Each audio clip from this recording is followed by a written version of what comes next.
राजकारणात कचरा करणं म्हणजे काय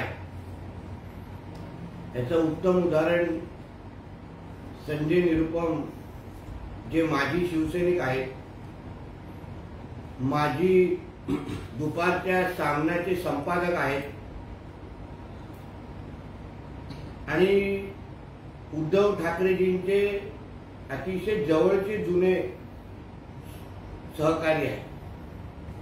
म्हणजे मी मुंबईकर ही जी संकल्पना उद्धव ठाकरेंनी तेव्हा मांडली त्याचे मूळ सूत्रधार हे आज संजय निरुपम होते. म्हणजे मराठी माणसाच्या बरोबर मुंबईकर म्हणून उत्तर भारतीय बिहारच्या लोकांना आपण जोडायचं ही जी संकल्पना उद्धव ठाकरेंनी मांडलेली ती संजय निरुपमाच्या बरोबर त्याला आकार देतो.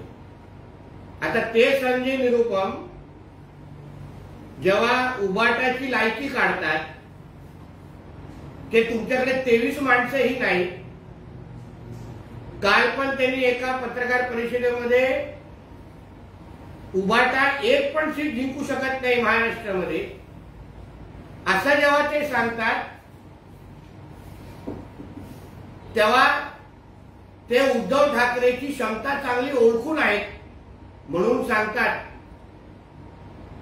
त्यांना सामन्यामधून काढण्याचा कारणीभूत कोण होता तर हा संजय राजाराम राऊत.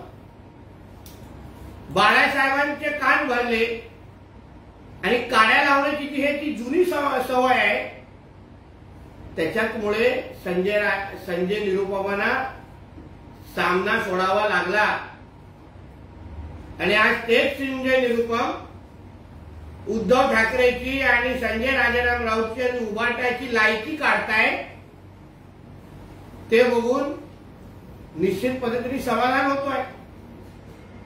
म्हणजे सत्या पिक्चरचा तो डायलॉग आहे, मौका सभी को मिलता है. याचं उत्तम उदाहरण म्हणजे हे जे संजय निरुपमचे वक्तव्य आहे. पण मी परत एकदा तुम्हाला सांगतो, काल जसं मी म्हटलं होतं की उबाटाला काँग्रेस पक्षश्रेष्ठी ती 5 पेक्षा जास्त जागा द्यायला तयार नाही आहेत. शेवटी नाक रगडत रगडत त्यांना 5 जागेवरच होकार द्यायला लागेल. पण मी कालची जे काय काँग्रेसची दिल्लीची बैठक झाली त्याच्यामध्ये जो प्रस्ताव काँग्रेसकडून मातोश्रीकडे आलेला आहे त्याबद्दल खरं म्हणलं तर संजय राजाराम राऊतनी आणि उद्धव ठाकरेंनी खुलासा करायला हवा किंवा संजय राजाराम राऊतनी बाळासाहेबांची शपथ घेऊन सांगावं की कालच्या काँग्रेसच्या दिल्लीच्या बैठकीमध्ये उबाटाला काँग्रेस में विलीन कर दो, उबाटाला काँग्रेसला मध्ये विलीन करून टाका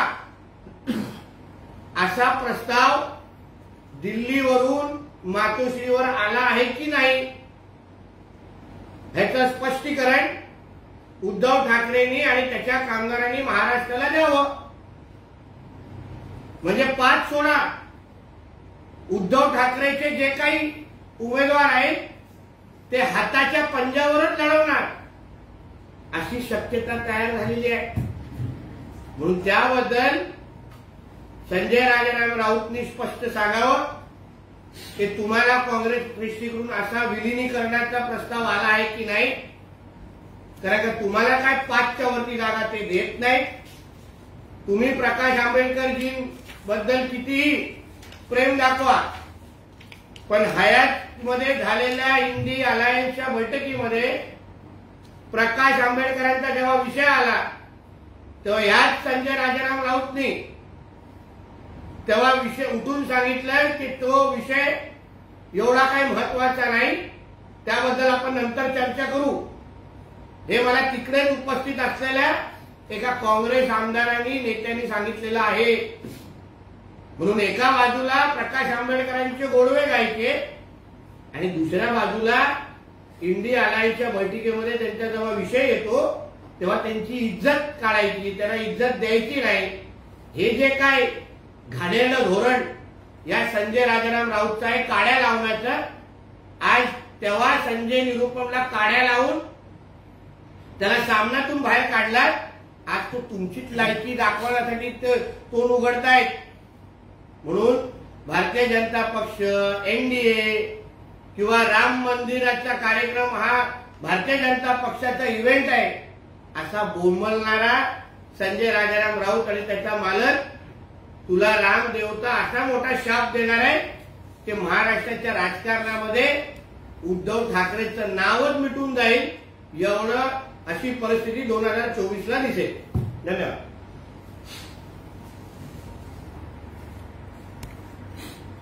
उद्धव ठाकरे एकीकडे राम मंदिरचं निमंत्रण नाही म्हणत होते, पण आल्याच्या नंतर आता भाषा बदलली. मुद्दा माझा असा आहे की मुळामध्ये हा कार्यक्रम तिकडच्या मंदिर समितीने ठरवलेला आहे. मंदिर समिती ठरवणार कोणाला यायला पाहिजे, कोणाला नाही यायला पाहिजे.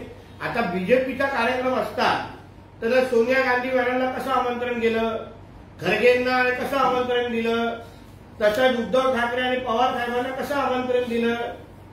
म्हणजे तुम्ही सातत्याने हिंदू समाजाची जी काही बदनामी करत बसलाय ते त्यांनी बंद करावं. त्याचं काल जसं बोललो तुम्हाला रस्त्यावर फिरणं आवड होऊन जाईल.